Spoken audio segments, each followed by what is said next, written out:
presentar el grupo número 6, Memoria Sonora.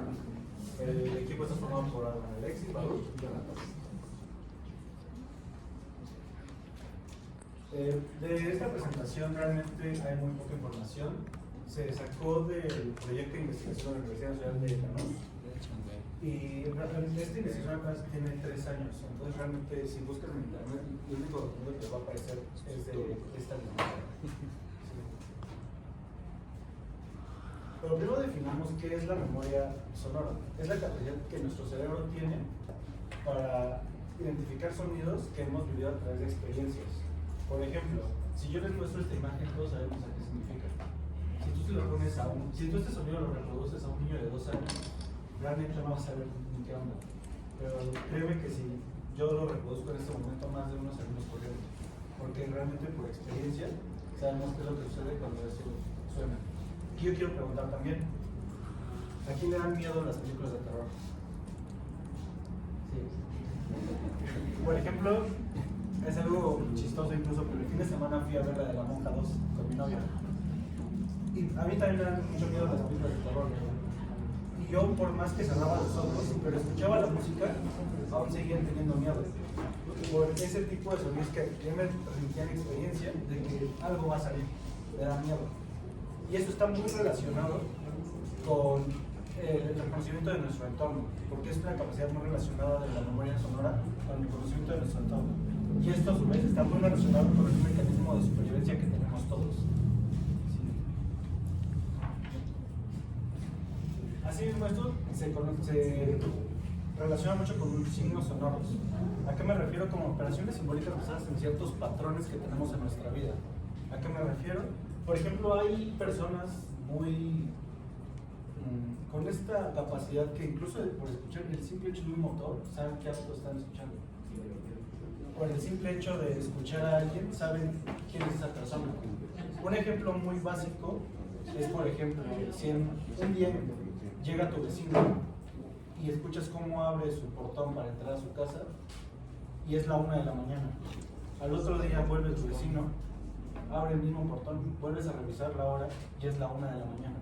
Y si ese patrón sigue repitiéndose por varios días, incluso tú un día puedes llegar y escuchar ese sonido y automáticamente tu cerebro va a decir es la 1 de la mañana, porque se han seguido esos patrones tanto que tu cerebro ya lo connota con un sonido, un contexto, y tú le puedes dar un sentido.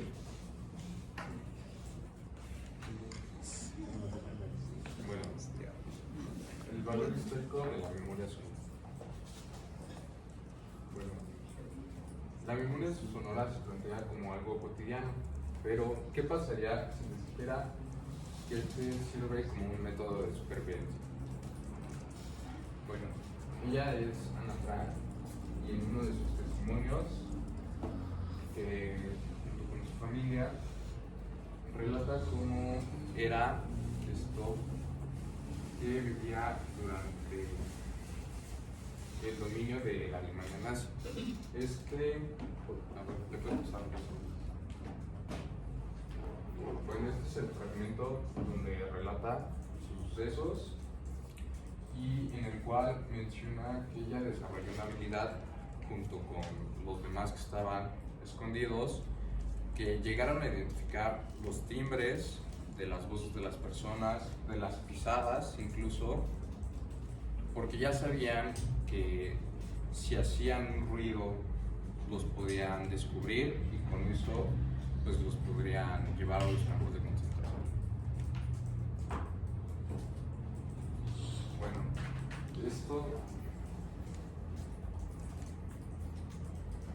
También una característica es que es un relato, un recuento de un pasado. Y los recuerdos también pueden cambiar con el tiempo y puede dar lugar a otras interpretaciones. Bueno, esto es la memoria sonora en el relato de la experiencia concentracional en Argentina, que lo que nos dice es que es más fácil recordar los hechos sorprendentes que los cotidianos, como lo dijo mi compañero, es más fácil recordar el sonido de la alarma sísmica porque es algo a lo que no estamos acostumbrados, que por ejemplo un sonido que escuchamos frecuentemente.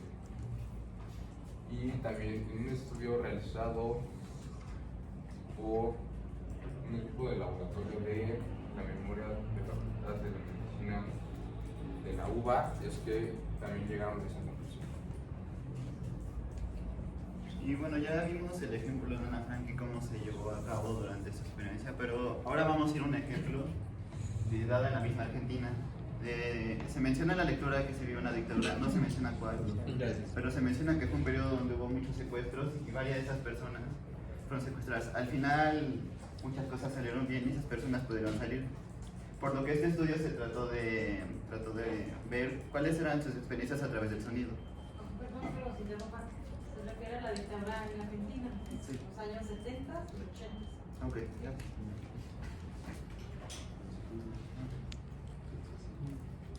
¿Y cómo se vio esto? Durante los testimonios que nos dijeron los testimonios, que llegaban a taparles los ojos y solo los dejaban escuchando.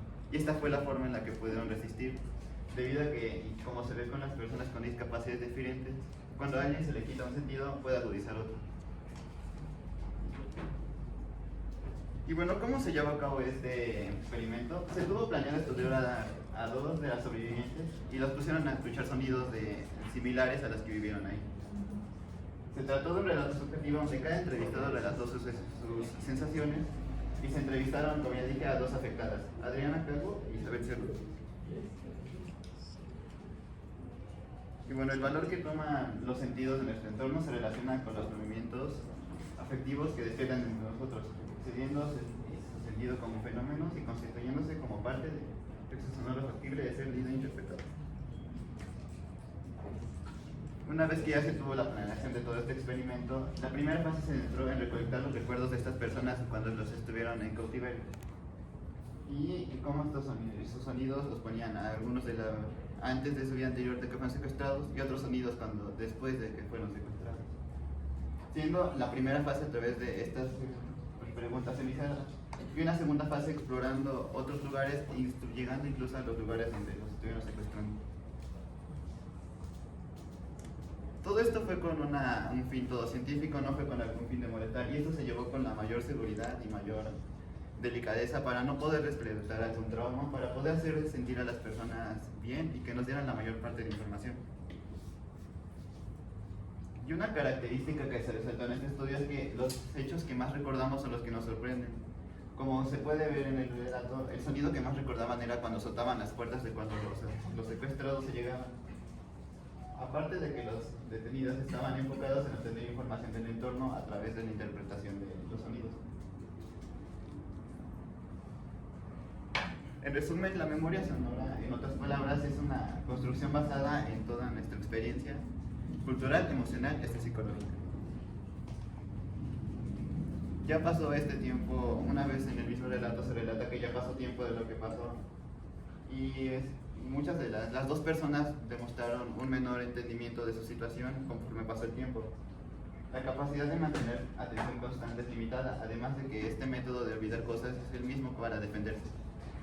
Después de establecer vínculos con compañeros cercanos, la atención del detenido también se fue desapareciendo, lo cual le llevó a permitirlo relajarse.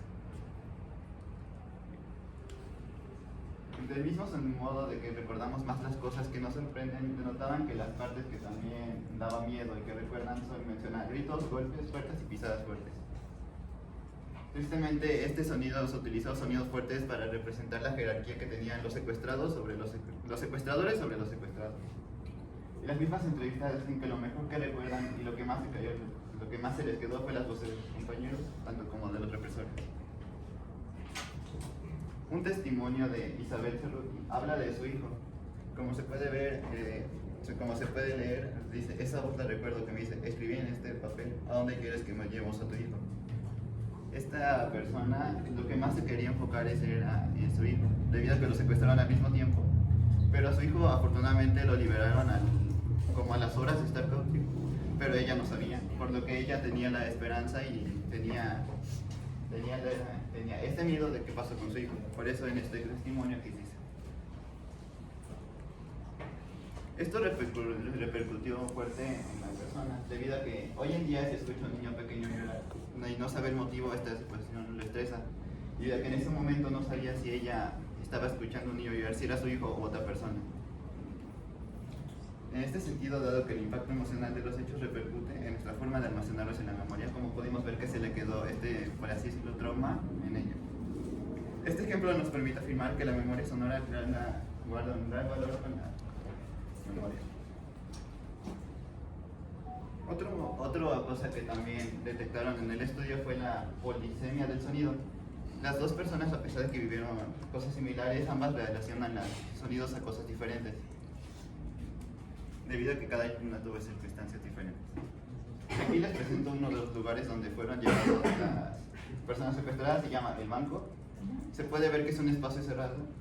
Y la otra persona, creo que se llamaba Andrea, nos reveló su testimonio de acá, que cuando llegaron en la segunda fase del experimento las llevaron a este mismo lugar para ver qué era lo que sentía. Y se resultó que ella se sentía pequeña, sentía que los sonidos le estaban, por así decirlo, sobreponiéndose y todo. Aparte de que este no fue el único lugar donde los llevaron, y los llegaron a otro lugar llamado El Olimpo. Este lugar se ve más amplio, y cuando llegó lo que expresó era de que este lugar se sentía más amplio, sentía que se podía respirar más, que se escuchaban mejor las cosas. Aparte de que en el anterior, en El Banco, le encerraron en un lugar cerca de donde se estaban haciendo las torturas, por lo que ella tenía más presión y más la idea de las torturas. Pero en este mismo lugar a la persona le encerraron muy lejos, por lo que también esto repercutió en que sus recuerdos son muy alejados. Al final lo que más recordaron de esto fue no su liberación, sino los últimos sonidos o los últimos timbres de sus compañeros antes de ser liberados. Esto fue lo que más se les quedó a ellos.